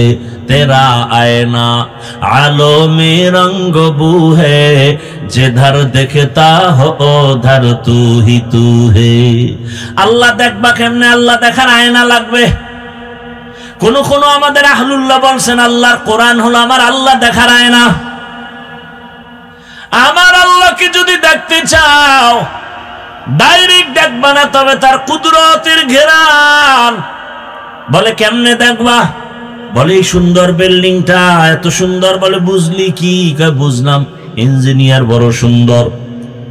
ইঞ্জিনিয়ার তোর সাথে মোলাকাত আছে নি? কয় না। সুন্দর বললি কেমনে? কয় তার বানানো বিল্ডিং প্রমাণ করলো। আল্লাহ কয় আমারে দেখতে চাও, আমার আসমানের দিয়ে তাকা, আসমান এত সুন্দর, বানানেওয়ালা আরো কত সুন্দর। এই যে একটা প্যান্ডেল বানাইছেন, কতগুলো খুঁটি লাগাইছেন প্যান্ডেল ঠিক রাখার জন্য। ডেকোরেটর ওয়ালারা পারেন আমার নাক বরাবর আর একটা খুঁটি মারে। কি? যত খুঁটি তত মজবুত। বিবেক দিয়ে একটু চিন্তা করেন, আল্লাহ তাআলা পশুকে ভালো মন্দ যাচাই করার বিবেক দেয় না, মানুষকে দিছে। একটু ভাবেন, এত বিশাল আসমান, এত বিশাল 7টা আসমান আল্লাহ এমন ভাবে সেট করেছেন, নিচের থেকে কোনো খুঁটি নাই, উপর থেকে কোনো রশির টানাও নাই। সূর্যটা দিয়ে তাকায় দেখেন কত সুন্দর। চিন্তা করেন যিনি বানাইছেন তিনি আরো কত সুন্দর।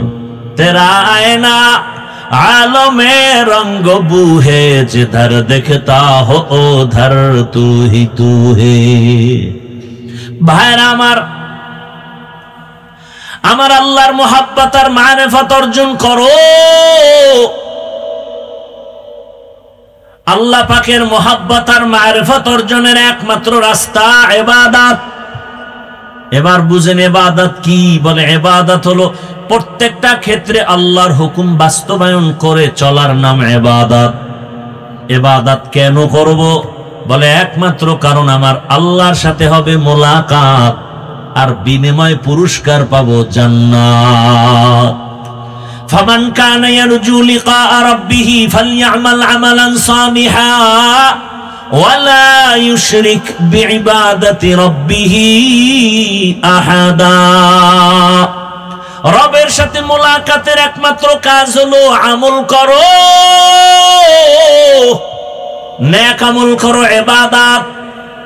ইবাদত মানে তাসবিহ টানো না, নামাজ পড়ো না, এটা ইবাদতের একটা অংশ। জীবনের সব কাজ ইবাদত। করব কেন? বলে রবের মোলাকাত, বিনিময় পুরস্কার পাবো কি? বেহেশত আযা কে আজারে নবাশুদ, কাছে রাবা কাছে কারে নবাশুদ। কেমন মজার জান্নাত আল্লাহ আমাদের জন্য বানায় রাখছেন। আল্লাহ যারে জান্নাত দিবেন তারে মরার আগে জান্নাতের চেহারাটা দেখায় দিবেন। এরে নবীর আশিক যুবক, ও পর্দার আড়ালের আম্মা জানেরা, বোনেরা, ও বৃদ্ধ বাবাজিরা, কয়দিন দুনিয়ার রং তামাশায় ঘুরবা? হায়াতের অর্ধেক শেষ। দুনিয়ার পেছনে ঘুরতে ঘুরতে হায়াত শেষ। সেই আগের মতো যৌবন নাই, আগের মতো বাহাদুরি নাই, আগের মতো চোখের পাওয়ার নাই, সব খুয়াইলা নষ্ট করলা কিসের পেছনে? কোরআন পড়তে গিয়া কয় না, দুনিয়া দুনিয়া দুনিয়া জিকির করতে গিয়া আমার আখিরাত বরবাদের পথে চলে গেল। নবী বলেন আদ-দুনিয়া খুলিকাত লাকুম ওয়া আন্নাকুম খুলিকতুম লিল আখিরা। দুনিয়া তোমার আমার গোলাম, তুমি আমি কার গোলাম? দুনিয়া তোমাকে আমাকে খুঁজবে, আমি তুমি আমার আল্লাহকে খুঁজবো। কিন্তু এখন সব উল্টা, মানুষ দুনিয়া খুঁজে, আল্লাহ তার বান্দারে খুঁজে। মানুষ এখন দুনিয়া খুঁজে, দুনিয়া খুঁজতে খুঁজতে এখন মা চেনে না মাইরা ফেলায় দুনিয়ার জন্য, দুনিয়া পাওয়ার জন্য। সামনে বাধা বাবা মেরে ফেল, দুনিয়া পাওয়ার জন্য নেতা বাধা মেরে ফেল। ভাগ বটরায় কম পড়ছে, কয় তাড়াতাড়ি মাইনাস কর। দুনিয়া এমন পাওয়া পাইল, নবী বলেন হুব্বুদ দুনিয়া রাসু কুল্লি খাতিয়া। দুনিয়ার লোভ সব ধ্বংসের কারণ। হযরত আলী বলেন আদ-দুনিয়া জিফা ওয়া তুল্লাবুহা কিলাব। দুনিয়াটা একটা মৃত জন্তু, এর পেছনে যারা দৌড়ায় এরা কুত্তা। এরা কি? দুনিয়ার পেছনে যারা দৌড়ায় এরা কুত্তা। দুনিয়া দুনিয়া দুনিয়া যারা করে এরা দুইটা জিনিস চায়। কয় জিনিস চায়? জবাব দেন, কয় জিনিস চায়? একটা চায় ওরা শান্তি, আর একটা চায় সম্মান। এই দুনিয়াদারেরা দুইটা চায়, শান্তি আর কি? আল্লাহর জাতের কসম, দুনিয়াওয়ালারা সম্মানেও নাই, শান্তিতেও নাই। একটা দুনিয়াদারকে দেখাইতে পারবেন না সম্মানে আছে। ওই সম্মানের গুল্লি মারি, যেই সম্মানে প্রথমে ফুলের মালা, ফাইনালে জুতার মালা। এই সম্মানের কোনো ভ্যালু আছে? 10 তলা বিল্ডিং করেছো, এখন বিল্ডিং রেখে জঙ্গলে কেন ঘুমায়? আছে না নাই? সুইস ব্যাংকে টাকা রেখেছো, ওই টাকার মাস্তানি করে লাভ কি যদি চেক বই না থাকে? ওই টাকা যদি ভোগ করতে না পারো, এর থেকে রিক্সা চালায় খাওয়া ভালো। কথা বলেন না কেন? কোটি টাকার মালিক দেখো, অভাব হয় না দূর, গরিব ঘুমায় আরাম করে মনটা বাহাদুর। ফেরাউনের লাশটা দেখো মিশর জাদু ঘরে, খায় না মাটি পোকা মাছি সবাই ঘৃণা করে। হৃদয় থাকিবে যার নম্রতা সাদা, রহমত আসিবে সেথা প্রভুর ওয়াদা। বড়র বড়াই থাকলে দিলে রহমত আসবে না, নিজেকে নিজে ছোট মনে করিও সদা। উঁচু জমিন থেকে পানি নিচু জমিনে যায়, তেমনি খোদার রহমত আসে নম্রতার হৃদয়। ভোগ বিনাশের বাড়ি গাড়ি পরে রবে সব, থাকতে সময় স্মরণ করো আল্লাহ আমার রব।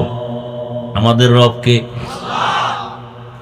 ইন্নাল্লাযীনা ক্বালু রাব্বুনাল্লাহ, ইন্নাল্লাযীনা ক্বালু রাব্বুনাল্লাহু সুম্মা ইসতাকামু ফালা খাউফুন আলাইহিম ওয়ালা হুম ইয়াহজানুন। আল্লাহ বলেন যারা আমাকে রব বলে স্বীকার করবে, এর উপরে মজবুত হয়ে চলবে, আমি তাকে বিনা হিসেবে জান্নাত দিয়ে দিব।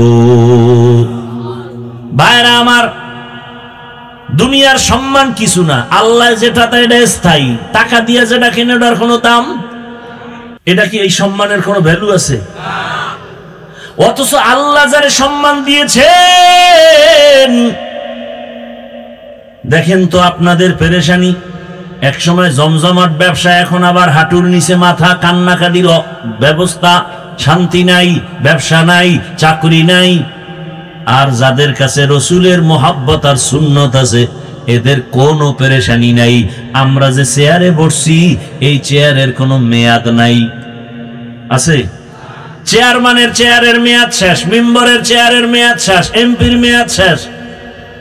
কোরআনওয়ালার চেয়ারের কোনো মেয়াদ আছে? নাই। এরা এত সম্মানে আছে, এরা দুনিয়ায় বাদশা, আখিরাতেও বাদশা। কিন্তু দুঃখ, এই জাতি ভালো করে চিনল না। এই ওলামায়ে কেরাম তারা কারা, তারা কেমন? যদি চিনতো আলেমের বিরুদ্ধে কথা বলতো না। ওলামায়ে কেরামে জাতির নিঃস্বার্থ বন্ধু। কারণ এই জাতিকে ওলামায়ে কেরাম যা দিয়েছে খোদার কসম কেউ দেয় নাই। সব স্বার্থপর। 5 টাকা দিলে 10 টাকা নিয়ে নিছে, খবর নাই। কিন্তু ওলামায়ে কেরাম জীবন যৌবন সব এই মানুষের পেছনে ব্যয় করে। শুধু আমি একা তাবলীগওয়ালাদের মেহনত, পীর মাশায়েখের মেহনত, নিজের সন্তান, ঘর, পরিবার, ব্যবসার খবর নাই। উম্মত নিয়ে ফিকির, এই উম্মতের কি হালাত। যেমন প্রমাণ আপনাদের দেই, লেখা রাখবেন, ভুলে যাবেন না ইতিহাস। মহামারী করোনা, ভুলে গেছেন? সেই সময় গোটা দুনিয়ার বাহাদুরের মাথা হাঁটুর তলে চলে গেল। করোনায় ধরছে বাবারে, কুলাঙ্গার 2 শিক্ষিত সন্তান মাস্ক লাগায় বসে আছে, কাছে যায় না, মরার ভয়। এক পর্যায়ে বাবায় মরে গেল। ওই শিক্ষিত 2 কুলাঙ্গার এলাকার গরিবের টাকা দিয়ে কয় বাবার লাশটা টেনে টেনে রাস্তায় ফেলে দে।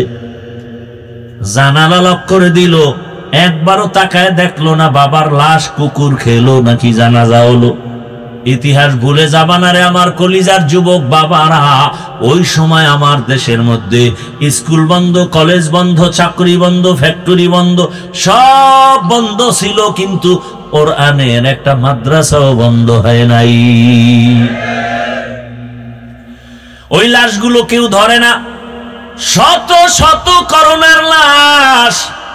কিছু সংখ্যক আমার দেশের পুলিশ বাবারা আর সিংহবাগ আমাদের ওলামায়ে কেরাম টুপিওয়ালারা এই লাশগুলো নিজেদের কাঁধে নিয়ে গোসল করালেন, কাফন দাফন করায় জানাজা দিয়ে কবরে রাখলেন। একজন হুজুরেও করোনায় মরে না। এরপরও হুজুর খারাপ কি? একদল নিমক হারাম আছে, অজাত।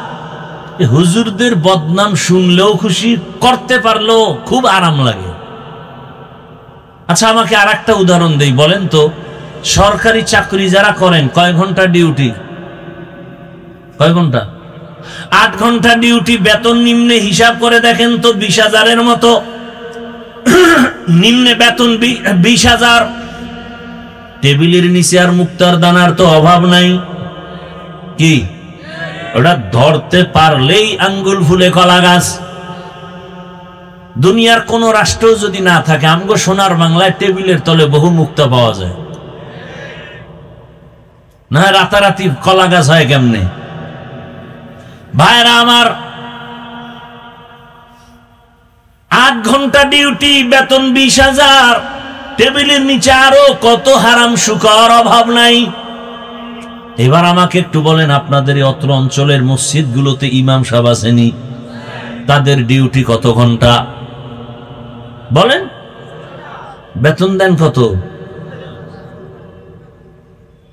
একটু বিবেকের প্রশ্ন করেন তো, এর থেকে জুলুম দুনিয়া তার কি হতে পারে? 24 ঘন্টা ডিউটি করে এক ইমাম, বেতন দেন 5-7 হাজার, তাও আবার বাকি। তাও কি আবার ইমাম সাহেবের রাখি রিমান্ডে? জোহরের নামাজে নাই, আসরের সময় রিক্সার ড্রাইভার কয় হুজুর গেছিলেন কই? হুজুর কয় তোমার এত পাওয়ার কেন? কে তুমি? কয় রিক্সা চালাই। বলে এত পাওয়ার কেন? বলে মাসে 5 টাকা বেতন দেই।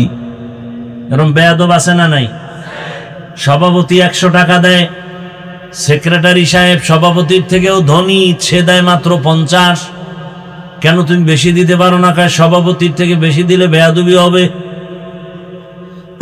এত কিছু করার পরও কোন ইমাম কি কমিটির সাথে, মুসল্লির সাথে রাগ করে? জুমায় বলছেনি, আজকের জুমায় বলছেনি এই বেতন 30,000 না করলে আসর থেকে সূরাগুলো উল্টা পড়া হবে? বলছে? বরং মোনাজাত দিয়েই দোয়া করে, হে আল্লাহ এলাকায় শান্তি দাও, ব্যবসায় বরকত দাও, কবরওয়ালাদের মাফ করো, অসুস্থ রোগীরে সুস্থ বানাও।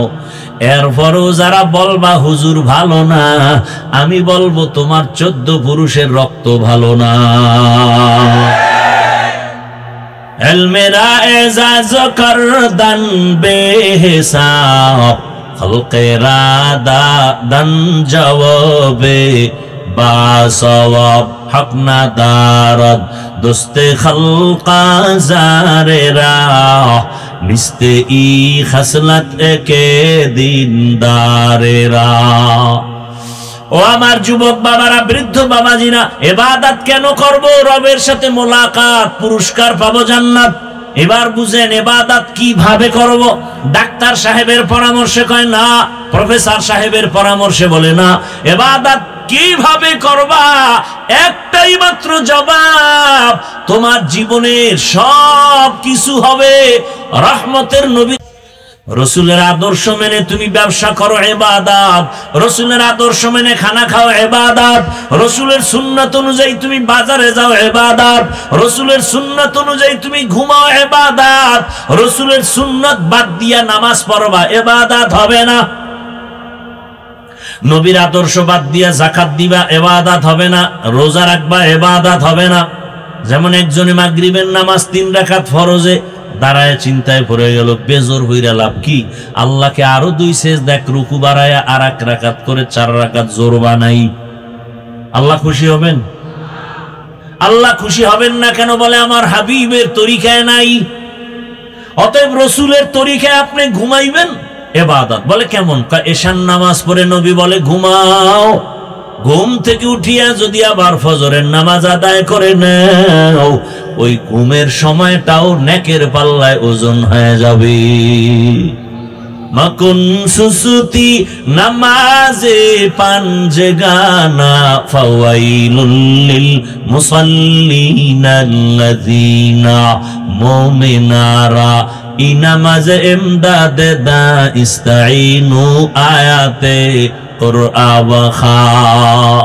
ও আমার বাবারা, রসুলের তরিকা মতো চলেন। নবীজির আদর্শ নাই এমন কোন কাজ আছে নাকি? আঙ্গুলের নখগুলো কেমনে কাটবেন, এখানে নবীর আদর্শ আছে? এই আশেকে রসুল নাম দেশে সুন্নি মহাসম্মেলন। সুন্নি মানে কি? সুন্নত নাই, কথা হয় না। তো আঙ্গুলের নখের দিকে জাড্ডাহে তাকায় দেখেন তো, সুন্নি অনুযায়ী নখ হইছে নি? যদি নখ সুন্নত অনুযায়ী না থাকে, তাহলে আপনি সুন্নি বলার কোনো অধিকার নাই, আপনি ভণ্ড। চুলের দিকে তাকান, চুল কাটার মধ্যে রসুলের আদর্শ আছে? আয়নার সামনে দাঁড়ায় দেখবেন নবীর তরিকায় চুল না ক্রিকেটার খেলোয়াড়দের তরিকায় চুল? যদি ক্রিকেটারের গোলাম হয়ে থাকেন তো রসুলের আশেক দাবি করা ভণ্ডামি। জান্নাত পাওয়া এত সহজ? ভাইরা আমার, রসুলের আদর্শ এত পারফেক্ট আদর্শ। আমার রসুলের আদর্শই হলো দুনিয়াতে শান্তির একমাত্র ঠিকানা। দুনিয়াতে শান্তির ঠিকানার নাম ইসলাম। আল্লাহর জাতের কসম, ওরাঙ্গানিয়ার মানুষ, পারলে লিখে রাখো, ভালো করে লিখো, ব্যানার বানাও, ব্যানার 2 ফিট 3 ফিটের ব্যানার বানাও, 200 টাকা হয়তো বিল হবে। ব্যানার বানায় বানায় সারা দেশের রাজধানী, সারা দেশের বাজার ঘাট গ্রামে লাগাও। ওই ব্যানারে লেখো, পৃথিবীতে একমাত্র শান্তির ঠিকানার নাম ইসলাম। ইসলাম ছাড়া এ জমিনে কোনো তন্ত্র মন্ত্র, কোনো মতাদর্শে শান্তি দিতে পারবে না।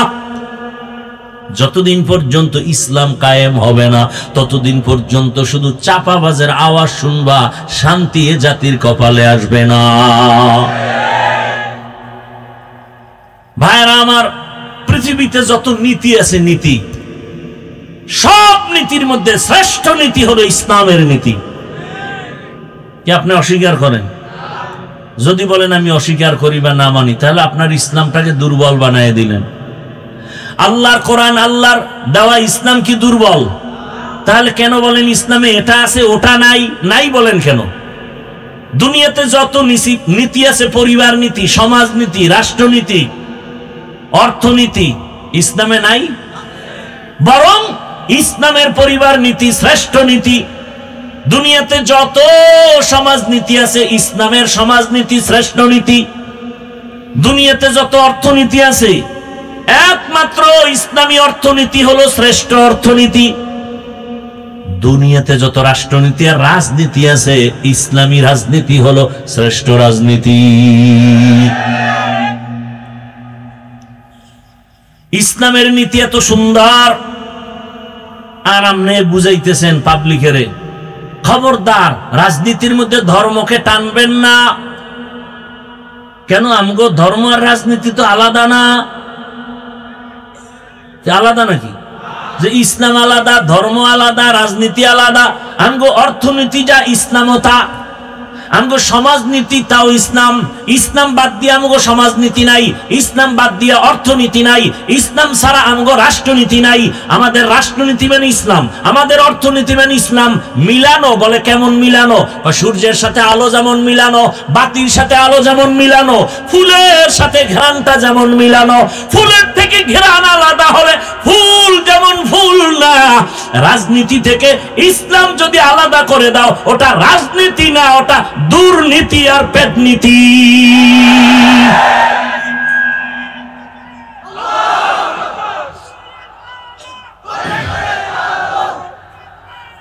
ভাইরা আমার, ভালো করে বুঝার চেষ্টা করেন। আল্লাহর ইসলাম আমার দুর্বল না। আপনি যদি বলেন ইসলামে এটা আছে ওটা নাই, তার মানে আপনি ইসলামটাকে দুর্বল বানায় দিলেন। আমার ইসলাম তো চ্যালেঞ্জ করার ইসলাম, দুর্বল কেন? ইসলামটারে দুর্বল করবেন না। ভাই এখানে বহু লোক, শুরুতেই বলছিলাম, অনেকে নামাজ আমরা পড়ি না, নাই? মাঝে মাঝে পড়ে, মাঝে মাঝে পড়ি না, আসি না নাই? ভালো করে খেয়াল করেন, পয়েন্টটা মনে রাখবেন। নামাজ না পড়া এক জিনিস, নামাজ পছন্দ না করা আর একটা জিনিস। বলে আর একটা কি? যে নামাজ পড়ে না সে মুমিন, যে নামাজ পছন্দ করে না সে বেঈমান। ব্যবধান আছে না নাই? বুঝবো কেমনে? জিগাইলাম, এই ভাই নামাজ পড়ো না কেন? হুজুর চেষ্টা করি, মাঝে মাঝে পড়ি, পারি না, দোয়া করবেন, আরো চেষ্টা করব, মুমিন। আর এই বেচারা বলি, ভাই নামাজ পড়ো না কেন? না পড়লে অসুবিধা কি? তাজা বেঈমান। আপনি দাড়ি রাখেন না, ঝগড়া নাই, আপনি মুমিন, পারলে বুঝাবো, গালি দিব না। কিন্তু যদি দাড়ির বিরোধিতা করেন, আপনার সাথে আর কোনো ছাড় দেওয়ার সুযোগ নাই। আপনি পর্দা করেন না, ঝগড়া নাই, আপনি মুমিন, পারলে বুঝাবো। কিন্তু যদি পর্দা নামের বিধানকে বলেন পছন্দ করি না, ছাড় দেওয়া যাবে না। আপনি ইসলামের রাজনীতি করেন না, কোনো ঝগড়া নাই, বুঝাবো। কিন্তু যদি বিরোধিতা করেন, কোনো ছাড় নাই। নামাজ পড়েন না, ঝগড়া নাই, বিরোধিতা করলে ছাড় নাই। দাড়ি রাখেন না, ঝগড়া নাই, বিরোধিতা করলে ছাড় নাই। পর্দা করেন না, ঝগড়া নাই, বিরোধিতা করলে ছাড় নাই। আপনার এখানে নামাজ না পড়লেও তো আমগো ইসলাম ঠিক থাকবে নাকি? তা আপনি ইসলামটাকে দুর্বল করেন কেন? আপনার সামনে একজন কি ইসলামকে অপমান করে, আপনি ধরেন না কেন? যাই মিয়া, তুমি কি বলো আন্দাজি যে ধর্ম আর ইসলাম, রাজনীতি আলাদা, রাষ্ট্রনীতি আলাদা? সুলাইমান পয়গম্বর গোটা দুনিয়া পরিচালনা করেন নাই? ইউসুফ নবী মিশরের অর্থমন্ত্রী হয়ে দেশ চালান নাই? এগুলো কোরআনে নাই? তাহলে কেন বলেন আমাদের রাষ্ট্রনীতি আর ইসলাম আলাদা? এই ধুল, এই উল্টাপাল্টা মানুষের মেসেজ দূর করতে হবে, জেহেনকে ধোলাই করতে হবে, কঠিনভাবে ধোলাই করতে হবে। আমাদের ইসলাম নীতির বাইরে না, সব নীতি আমাদের ইসলামী নীতি। মানে আলাদা করার এই সাহস কে দিল?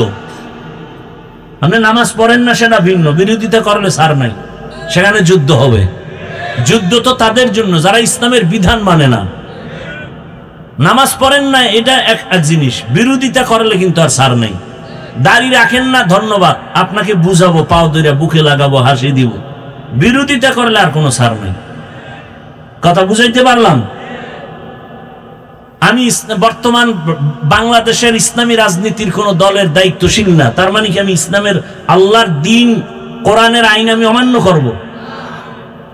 আমি কোন দল করি না, দলের ব্যানারে কথা বলি না। আমি ইসলামকে আমার মাথার মুকুট বানায় কথা বলতেছি। আমার সবকিছুর মূলে ইসলাম। কথা বলেন না কেন? আমার ইসলাম ঠিক, সব ঠিক। আমার ইসলামকে ঠিক রেখে আমি বয়ান করতেছি। এখন যদি আপনার পক্ষে যায় ধন্যবাদ, বিপক্ষে গেলে ডবল ধন্যবাদ। কি আপনি মানবেন কি না চিন্তা করার আমার টাইম আছে নাকি? আপনি কে?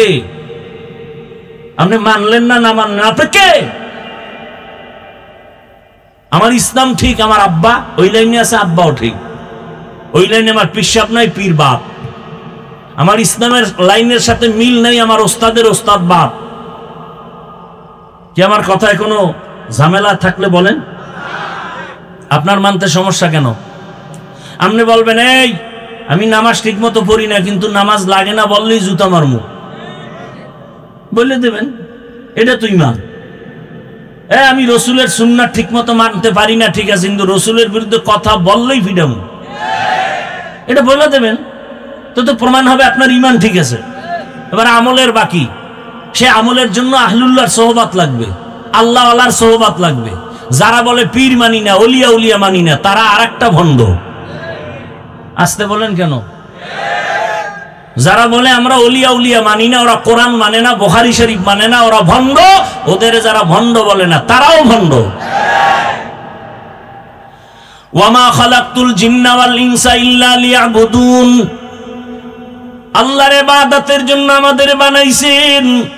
পানি পান করবেন, এই একটা বোতলে পানি নিছেন না, পানিটা আপনিও পান করবেন, আমিও পান করব। ইবাদত বানায় পান করেন, বলে কেমন? আপনি তো বাম হাতে বোতল নিয়ে ডান হাত দিয়ে এই মুখখাটারে খুলবেন, খুইলা বাম হাত দিয়ে একটা টান মারবেন, জাগাত নাই আধা লিটার। আমি ওই পানিটা পান করব, আমি ডান হাতে নিয়ে মুখখাটা খুইলা এই পানিটা আমি বোতলে পান করব, 3 শ্বাসে পান করব, আস্তে আস্তে করব।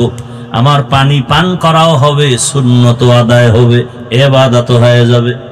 কথা বলেন না কেন? কথা ঠিক না? আবার এখানে একটা মাসালা আছে, এই বোতল গ্লাসের হুকুমে, এর থেকে বড় বোতল বা জগ এইটার আবার ডাইরেক্ট দিয়েন না, তাহলে মুখ থুইয়া না হ্যাঁ ডুববে। এটা গ্লাসের হুকুমে, ঠিক আছে। এবার এখান থেকে মোনাজাত দিয়ে যাবেন, জুতা পরবেন না। কথা বলেন না কেন? আমিও জুতা পরবো, সুন্নত অনুযায়ী পরেন।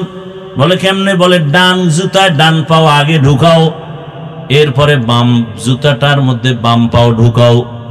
দোনো জুতার মধ্যে পাও ঢুকছে নি, আগে ঢুকছে কোনটা? ডান পাও। এবার দোনো পাও ঢুকার পরে যখন কদম দিবেন, ডান পাও দিয়া কদম দিবেন সবার আগে, সুন্নত। আমল করা যাবে না ইনশাআল্লাহ? দেখেন এটা মানতে কষ্ট, একটু খেয়াল করে মানলেই হয়। আপনারা এখান থেকে বাসায় যায় ফ্রেশ হবেন, ফ্রেশ হবেন না? ফ্রেশ আমিও বাসায় গিয়া ফ্রেশ হব। কোথায় গিয়ে ফ্রেশ হবেন? বাসায়। বাসায় কোথায়? আরে বাসার মধ্যে আলাদা জায়গা আছে না? ওই জায়গাটার নাম কি? বেডরুম। কোন? ওয়াশরুম। ওয়াশরুম, ওয়াশরুম মানে বাথরুম না। এটাকে আমিও চেষ্টা করি, আপনারাও করেন। বাথরুমকে ওয়াশরুম বানায়েন না। বাথরুম আলাদা, ওয়াশরুম আলাদা করেন। প্রয়োজনে মাঝখানে গ্লাস লাগান। বাথরুম এক সাইড, ওয়াশরুম আর এক সাইড। কারণ বাথরুম হলো জিন্নাতের আড্ডাখানা, জিন শয়তানের আড্ডাখানা। ওয়াশরুমে আপনি টুপি ছাড়া ঢুকেন, নিষেধ নাই, কিন্তু বাথরুমে টুপি ছাড়া ঢুকা যাবে না, খালি পায়ে ঢুকা যাবে না। বাথরুমে ঢুকতে গেলে হিসাব লাগাইতে হবে, আগে বাম পাও দাও, বের হতে গেলে ডান পাও। খালি মাথায় বাথরুমে যাওয়া যাবে না। আমরা সবাই বাথরুমের ওয়াশরুম বানাইয়া, এবার জুতারও খবর নাই, টুপিরও খবর নাই। এমন নিম্ন চাপ শুরু হয়েছে, এক দৌড় যায় শীতয়ে বইরে গেছে, পৈরেখে ধরিয়া দেয় নাই, মাথা ফাইটে গেছে। সুন্নাত অনুযায়ী বাথরুমে যাবেন, কোনো দুর্ঘটনা হবে না ইনশাআল্লাহ। বাথরুমে কোন পাও দিয়ে ঢুকবেন? না লাফ দিয়ে দোনো পাও একসাথে দিবেন? বাম পা দিয়া ঢুকবেন, ডান পা দিয়া বের হবেন।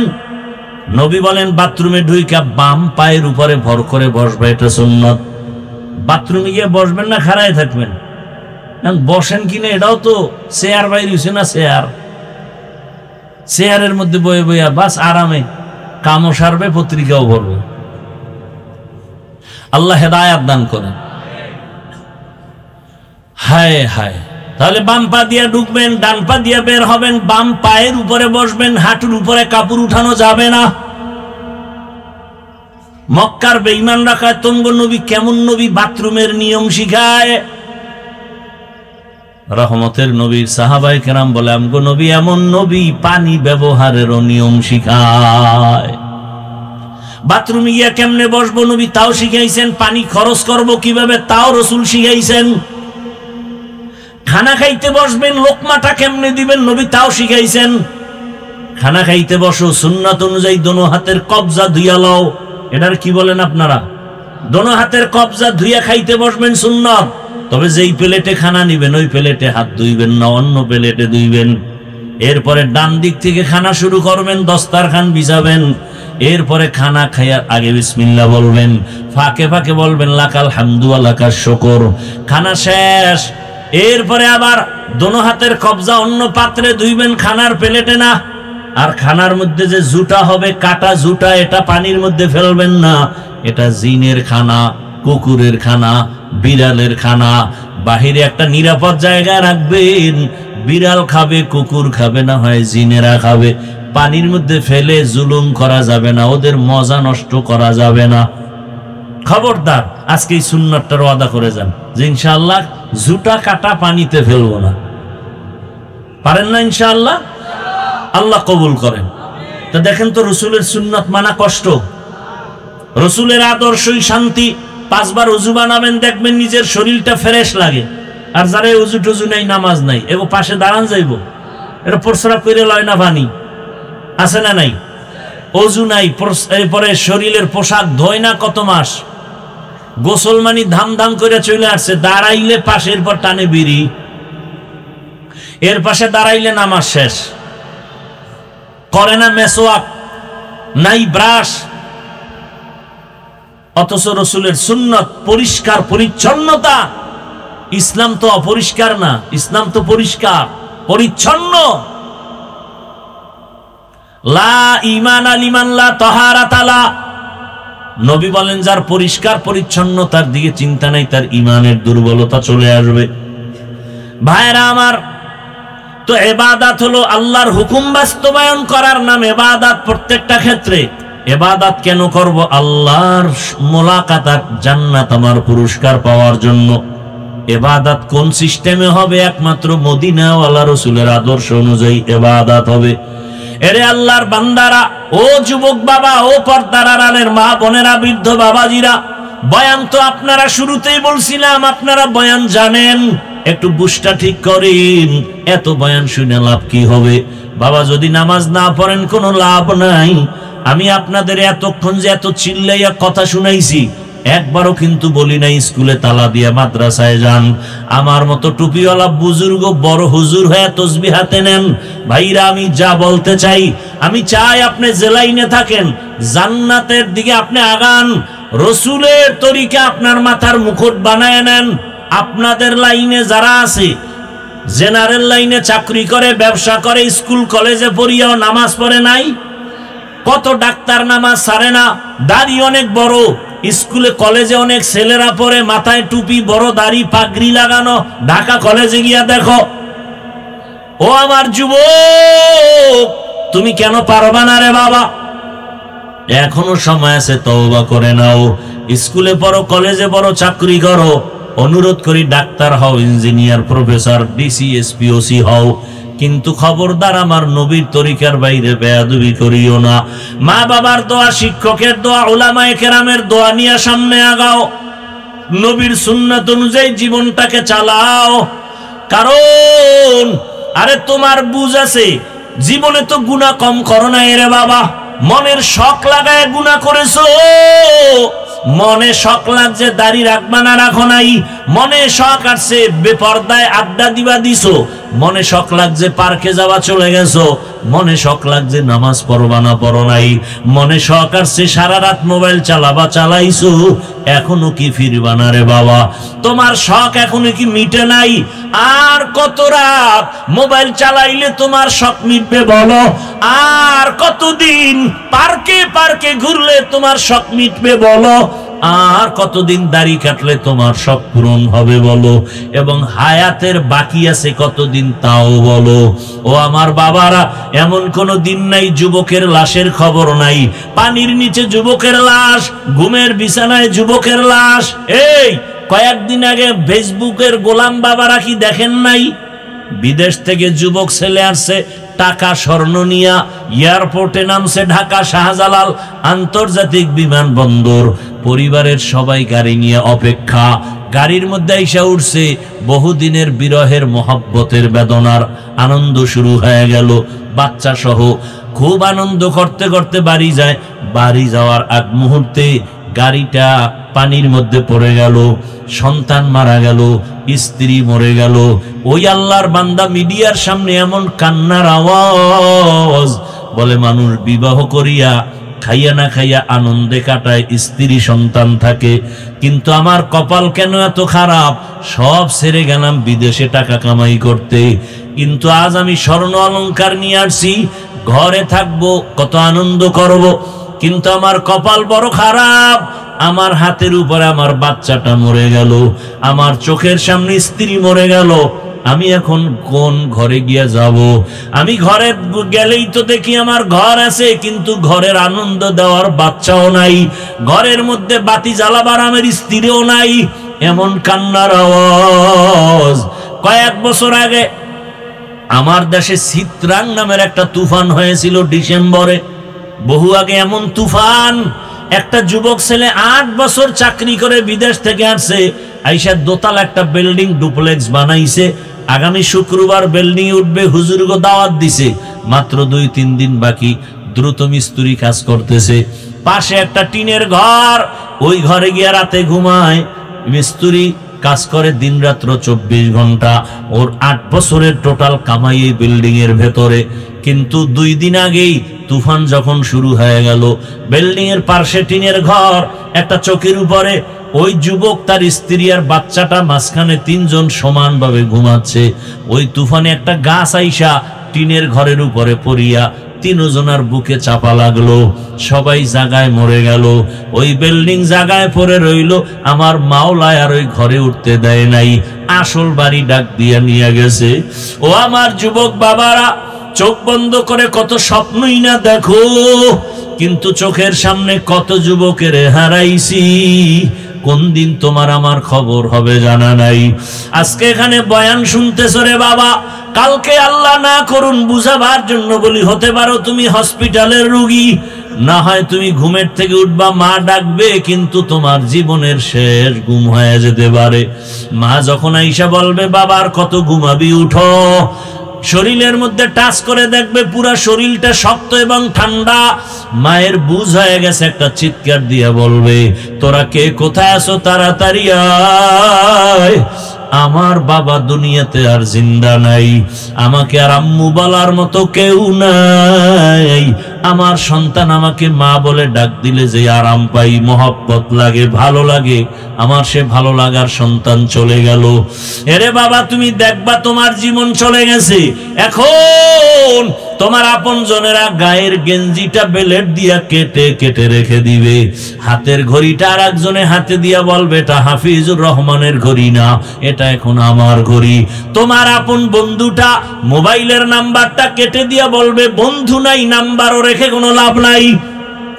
তোমার বাবা কান্না করে টেলিফোন করে বলবে ইমাম সাহেব জানাজা না দিয়া কোথাও যাবেন না, আমার সন্তান মরিয়া গেল। কাউকে বলবে বাজারে যাও কাফন কিনে আনো, কাউকে বলবে তাড়াতাড়ি বাঁশবাগানে যাও কবর খনন করো, কাহাকেও বলবে আবার ঘরের পেছনে তাড়াতাড়ি একটা টুল সাজাইয়া মশারি টানা, গরম পানি কর, শেষ গোসলটা দেওয়ার জন্য।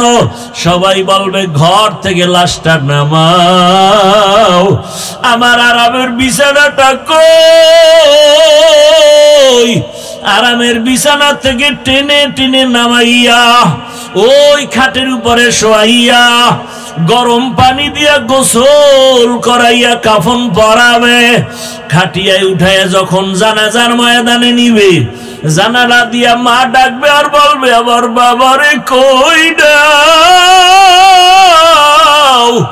আমার বাবার চেহারাটা শেষবারের মতো দেখাও। আমারে মা বলিয়া ডাকতো, কত আরাম লাগতো, মজা লাগতো। আজ আমার বাবায় নাই, আমাকে মা বলে ডাক দেওয়ার হলো না।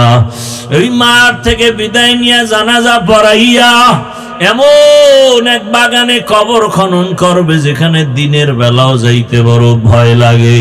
ওই কবরে রাখার পরে মাটি দিয়া সবাই যখন চলে যাবে, দুইজন ফেরেশতা প্রশ্ন করার জন্য হাজির হবে।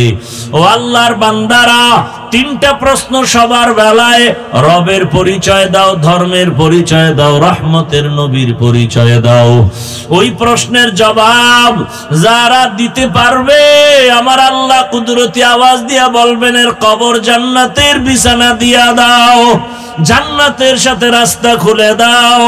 কিন্তু জানি না কি হালাত হবে যারা বেনামাজি হইয়া কবরের দিকে রওনা দিলাম। আজরাইল আসিয়া ধাক্কা দিয়া যখন নিয়ে যাবে, যদি বেনামাজি হালাতে রুহুটা চলে যায়, গুনাহ অবস্থায় চলে যায়, ওই কবরে যখন রেখে সবাই বিদায় নিবে, প্রশ্ন যখন হবে, নাফরমান বেনামাজি গুনাহগারেরা জবাব দিতে পারবে না, বারবার বলবে হা হা লা আদরি, আফসোস আমি কিছুই জানি না, কিছুই জানি না। রহমতের নবী বলেন গাইবী আওয়াজ, আমার আল্লাহ বলবে, রে ফেরেশতা এই নাফরমানের ধর, এরে দুনিয়াতে আমি কম সুযোগ দেই নাই। আমার দেওয়া পানি, আমার দেওয়া সূর্যের আলো, চাঁদের আলো, জমিনের ফসল, গাছের ফল সব ভোগ করলো, কিন্তু আমার হুকুম মতো নামাজ আদায় করে নাই। এখন আর দেরি করা যাবে না, কবরের সাথে জাহান্নামের সাথে রাস্তা বানায় দাও। আল্লাহ বলবে, রে কবরের মাটি, এই নাফরমান গুনাহগারের দুই দিক থেকে জোরে জোরে চাপ দাও। এত জোরে চাপ দিবে পাজরের হাড় চুরমার হয়ে যাবে। ও আল্লাহর বান্দারা, রহমতের নবীর কান্নার আওয়াজ, আমার নবীও কাঁদে, আমার উম্মতের কি উপায় হবে? ও আমার নবীর আশিক, এখনো কি তওবা করবা না রে বাবা? দুই ফোঁটা চোখের পানি ছেড়ে গুনার কথা স্মরণ করে আল্লাহর কাছে তওবা করো, ক্ষমা চাও, মনে মনে ডাকো আর বলো, হে মালিক, এই ময়দানে আমার মতো গুনাহগার কেউ নাই। ও আল্লাহ, আমার গুনার কারণে আমার হাত না পাক, আমার চোখ না পাক, আমার জিহ্বা না পাক, আমার অন্তর না পাক। আমার গুনার খবর আমার মা বাবা ভাই বোনেরা কেউ জানে না, যদি জানতো কেউ মায়ার নজরে দেখতো না। ও আল্লাহ, তুমি কেমন দয়ার মালিক, এত গুনাহ করেছি, তুমি দেখছো, তুমি জানো কোথায় কতটা গুনাহ করেছি। ও আল্লাহ, তুমি রাগ করিয়া কখনো পানিও বন্ধ করো নাই, খানা বন্ধ করো নাই, সম্মানের জায়গা থেকে ফালাইয়া দাও নাই। আজকে তওবার নিয়ত করে ফেললাম, আমার মতো বান্দা যদি জেনারেল লাইনে থাকিয়া নামাজ পড়ে, আমি কেন পারবো না? আমার মতো যুবক যদি চাকরি করে নামাজ পড়ে, ব্যবসা করে নামাজ পড়ে, ড্রাইভারি করে নামাজ পড়ে, আমি কেন পারবো না? ও আল্লাহ, আমি তওবা করতেছি, আর দাড়ি কাটবো না, নামাজ ছাড়বো না, বেপরদায় চলবো না। ও পর্দার আড়ালের মা বোনেরা, আপনার মতো কত মা কত বোন এই এলাকায় আছে, পর্দা করে নামাজ পড়ে, মোবাইলে সময় নষ্ট করে না। আপনারা কেন পারেন না রে মা? এখনো সময় আছে, তওবা করেন।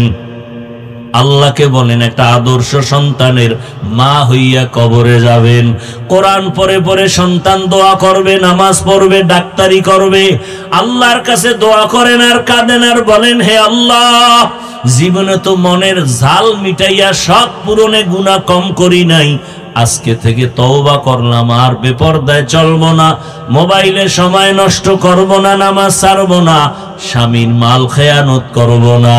ও যুবক বাবার, আমার মাওলার কাছে খাঁটি অন্তরে তওবা করো, আর কোনদিন মা বাবার সাথে বেয়াদবি করবা না। শিক্ষকের দোয়া নিয়া, ওলামায়ে কেরামের দোয়া পরামর্শ নিয়া নবীর আদর্শ মেনে চলবা, আর গুনার কাছেও যাবা না।